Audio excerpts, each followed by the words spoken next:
এখন আপনার সামনে নুরুল ইসলাম ভাই একটি গজল গাবে।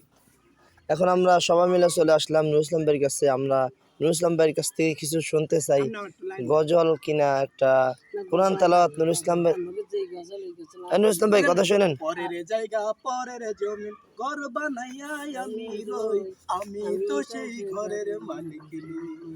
কে মালিক? ঘরের মালিক। ঘরের মালিক আল্লাহ। এই নুরুল ইসলাম ভাই, তাহলে ভাই গেলি আপনার গজলটা তো আমাদের কাছে অনেক সুন্দর লাগছে। তাহলে আমরা এই মুহূর্তে আপনার কাছ থেকে একটা কোরআন তেলাওয়াত শোনার জন্য আমরা আপনার কাছে একটু দাঁড়াচ্ছি। তাহলে আমাদের তেলাওয়াত করেন। নুরুল ইসলাম ভাই যদি আমাদেরকে একটু তেলাওয়াত করে শুনিয়ে দেন তাহলে আমরা অনেক খুশি হতাম, অনেক মানে আনন্দ পাইতাম। তাহলে আমাদেরকে একটা কোরআন তেলাওয়াত করে শুনাইতে পারবেন? যদি পারেন তাহলে আমাদেরকে কুল আল্লাহ সূরাটা পড়ান, সূরাটা শোনান। একটু জোরে জোরে বললেন নুরুল ইসলাম ভাই।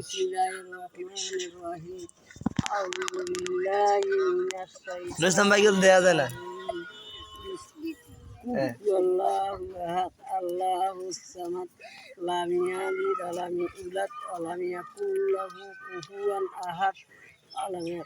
মাশাআল্লাহ মাশাআল্লাহ নুরুল ইসলাম ভাই, তাহলে আপনার কোরআন তেলাওয়াতটা শুনে আমি অনেক খুশি হলাম, আমরা সকলে অনেক খুশি হলাম।